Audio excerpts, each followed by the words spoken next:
11 मई सन 2025 की एक युवक की शादी होती है। तकरीबन काफ़ी धूमधाम से शादी होती है। जो उनका सपना रहता है वो सपना पूरा किया जाता है। हालांकि उनके घर में काफ़ी खुशी थी, लेकिन वो खुशी कुछ ही दिनों की बाद में ऐसा गम में बदल जाती है कि लोग भी इस खुशी को अगर देखते हैं तो एक काफ़ी चिंता में पड़ जाते हैं कि पहले कितनी खुशी थी, लेकिन कुछ दिनों में और कुछ मिनट में ये खुशी जो है गम में बदल जाती है। तो लोग इस मामले को और इस कहानी को काफ़ी गहराईता से जानने की कोशिश करते हैं। तो दोस्तों, आज की जो कहानी हम सुनाने जा रहे हैं, ये कहानी काफ़ी दिलचस्प है और काफ़ी दर्दनाक भी कहानी है। इस कहानी को अगर शुरू से लेकर अंत तक सुनोगे तो आपको इस कहानी में काफ़ी कुछ सीख भी मिलेगा और काफ़ी कुछ जानकारी भी मिलेगा। बढ़ते हैं दोस्तों कहानी की तरफ। जो कहानी निकल के आ रही है मध्य प्रदेश, जहाँ पर एक इंदौर शहर लगता है और इंदौर शहर में एक लड़का रहता है जिसका नाम राजा रहता है। राजा की बताया गया है कि सन 2025 11 मई की सगाई होती है जो सोनम नाम की एक लड़की के साथ में।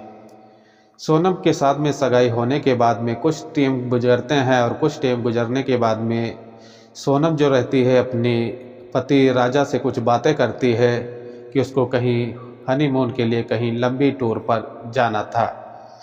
ऐसे में कुछ बातचीत होने के बाद में जो राजा रहता है सोनम की बातों में आ जाता है और बातों में आने के बाद में देखा जाता है कि सोनम जो है इसकी फ़्लाइट की टिकट बुक करती है और टिकट बुक करने के बाद में राजा और सोनम जो हैं घर से निकल जाते हैं।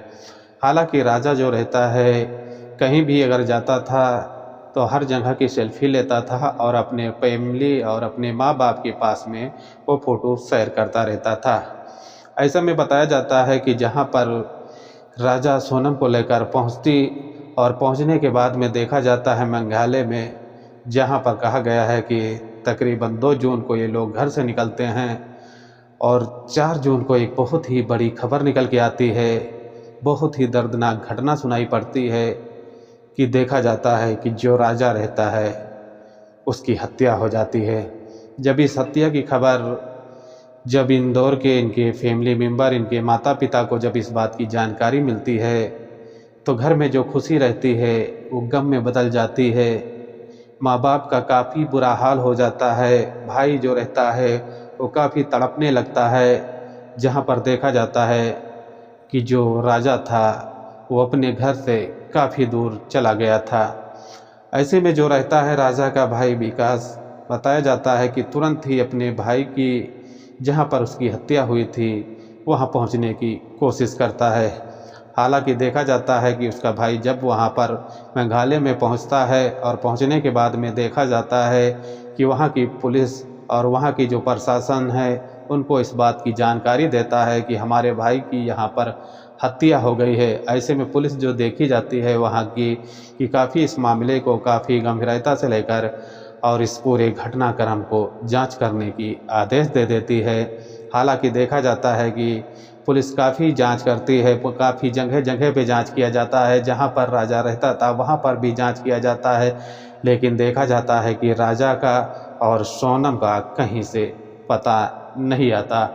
ऐसे में पुलिस वाले जो रहते हैं इस मामले को लेकर काफ़ी गंभीरता से लेकर जांच कर रहे थे, लेकिन बताया जाता है कि कहीं से राजा का पता नहीं निकल के आता है। ऐसे में पुलिस जो रहती है वो अपना फिर से दिमाग लगाती है। जो ड्रोन कैमरे होते हैं उसकी मदद से एक पहाड़ियों और जंगलों में राजा की ढूंढने की कोशिश करते हैं। तो हालांकि देखा जाता है कि राजा का एक वीरान जंगल में लाश मिलती है और लाश को जब देखा जाता है वहाँ पर पुलिस की टीम पहुँचती है, प्रशासन वहाँ पर पहुँचती है और लाश को जो है अपने कब्जे में लेकर पोस्टमार्टम के लिए भेजा जाता है। जब लाश के देखा जाता है कि जब रिपोर्ट आती है और रिपोर्ट आने के बाद में देखा गया है कि उसको ऐसी धारदार हथियारों से मारा गया था कि उसके पूरे जख्म थे उसके गले पर रेत दिया गया था। ऐसे में देखा जाता है कि कई वार करके और राजा को मौत के घाट उतारा गया है।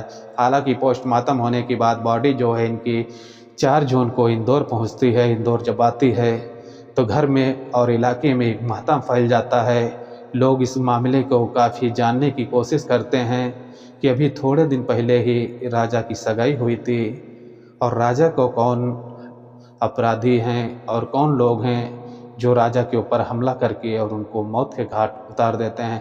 हालांकि जो देखा जाता है कि इंदौर पुलिस रहती है इस मामले को लेकर ये भी काफ़ी घटना को देखते हुए जांच जो पड़ताल है वो शुरू कर देती है कि राजा की कैसी हत्या हो जाती है। लेकिन कुछ दिन गुजरते हैं और गुजरने के बाद में तकरीबन बताया जाता है कि 15-16 दिन गुजरने के बाद में जो राजा की पत्नी सोनम रहती है वो गाजीपुर में आकर एक ढाबे पर जब मिलती है और मिलने के बाद में जब इस बात की सूचना पुलिस वालों को मिलती है तो सोनम का तड़तोबड़ वहीं से गिरफ्तार कर लिया जाता है। और गिरफ्तार करने के बाद में देखा जाता है कि अब सोनम से काफ़ी पूछताछ किया जा रहा है, क्योंकि इस घटने का देखा जाता है कि कुछ सोनम की ही ऊपर रोल आ रहा है।